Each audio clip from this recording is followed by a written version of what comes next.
It's hard to even talk about this, but I need to. Maybe someone out there has gone through something similar. Maybe my pain can help someone see the truth before it's too late. Before we continue, take a second to subscribe to the channel and tell me in the comments what city you're watching from. I love seeing how far these stories travel, and I read more comments than you think. All right, let me take you back to the beginning. Let me explain. For years, I lived under constant accusation.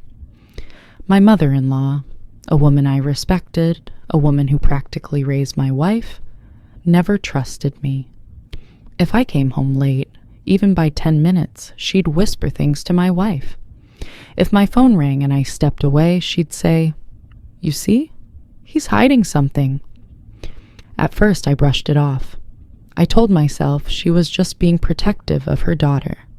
But soon, those whispers turned into storms inside my marriage. She planted doubts, slowly, like poison in the roots of a tree.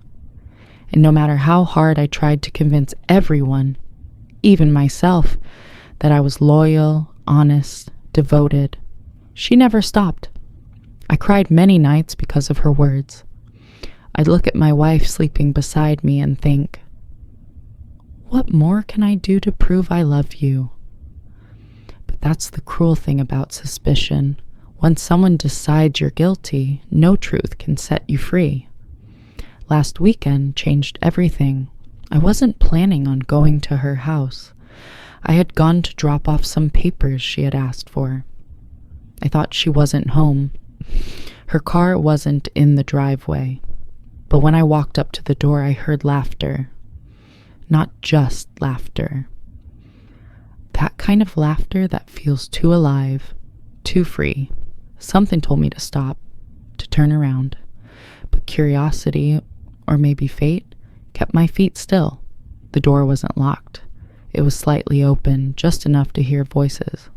At first, I thought she had guests, until I realized the voices sounded different, younger, and intimately close. I should have left right then. But something in me needed to know.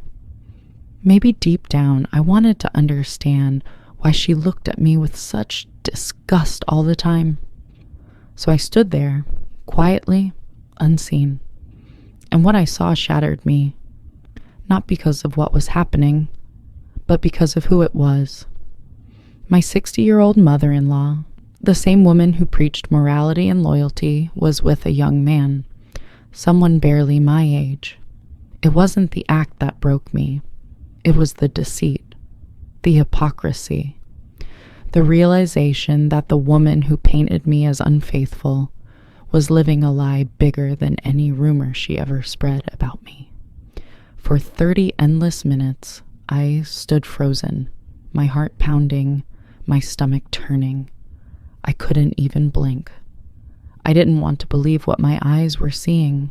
My phone trembled in my hand, and before I knew it, I was recording, not out of malice, but because no one would ever believe me otherwise. Who would believe the man always accused of cheating, saying she was the one hiding something?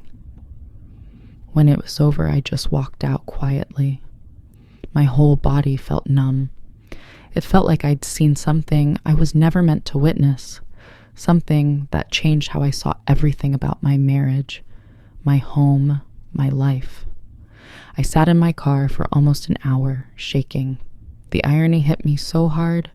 All those times she accused me, all those nights I cried to defend myself, she was projecting her own guilt onto me.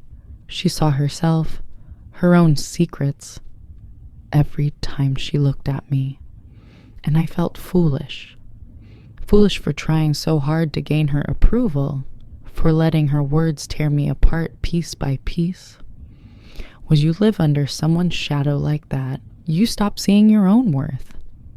You start believing their version of you. Their lies replace your truth. And the saddest part is, I loved her like a mother. I cared for her, respected her, protected her image in front of others. even when I knew she despised me. Now, I couldn't even look at my wife without feeling sick. Should I tell her? Should I destroy her image of her mother the way her mother destroyed mine? Or should I keep it buried, like another secret nobody believes? I didn't know what was right anymore. That night, I sat alone on the edge of my bed, scrolling through the recording. Not watching, just listening to every sound, every moment, every small piece of the truth I never wanted to find. I cried, harder than I ever had, not because of betrayal, but because of how deeply her words had scarred me. For years I begged her to see the good in me, when all that time, the fault was never mine. People say that time exposes everything, that the truth has a way of forcing itself into the light. But when it finally does, it doesn't heal you. It burns you from the inside out. I haven't told my wife yet. I don't know if I ever will, because some truths don't set you free. They just build new prisons. Now when I see my mother-in-law, I see a woman wearing a mask, fragile, desperate to appear righteous. I almost feel pity for her. Almost. Because I know what it's like to cry in silence while everyone believes you're guilty. I know what it's like to love someone who's slowly destroying you with their doubts. And maybe this is God's way of showing me. Sometimes the ones who shout the loudest about your sins are only trying to silence their own. If you're watching this, maybe you've been falsely accused too. Maybe someone out there is painting stories about you that aren't true. I want you to remember something. Lies can be loud for a while, but the truth never dies. It waits, patiently, until the day everything comes to light. That's what happened to me. I caught the truth, ugly, painful, and impossible to forget. And now I carry it in silence, not out of revenge, but out of closure. Sometimes exposing someone isn't the victory. Sometimes knowing is enough. Because now I understand.